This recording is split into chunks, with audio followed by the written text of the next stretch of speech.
Дали знаете дека Скопје има чинар, стар 554 години?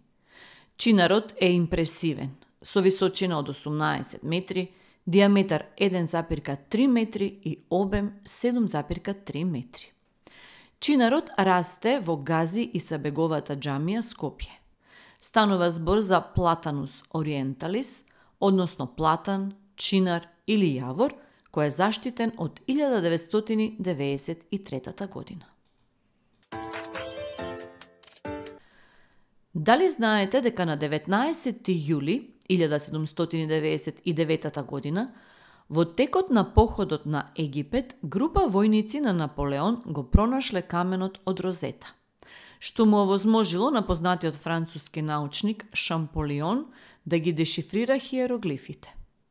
Каменот од Розета е антички натпис на црн камен од гранит, создаден во Мемфис, Египет, 196 година пред нашата ера, од македонскиот владател Птоломеј V. Каменот содржи текст напишан на 3 различни писма.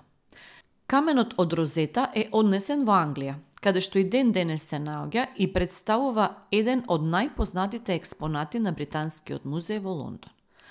Македонските научници, академик Томе Бошевски и професорот Аристотел Тентов, во 2005 година спровеле истражување за дешифрирање на средниот текст на каменот од Розета. Констатирано е дека за средниот текст е користено слоговно писмо од типот согласка-самогласка и се идентификувани символи за 25 согласки, идентификувани се повеќе од 160 зборови кои го задржале значењето во некои дијалекти на современиот македонски јазик. Дали знаете дека Македонија има околу 150 водопади, од кои најголемиот број се сконцентрирани во западниот дел на земјава? Кораб, Шара, Јабланица, Беласица изобилуваат со нив. Највисокиот водопад се наоѓа на Кораб.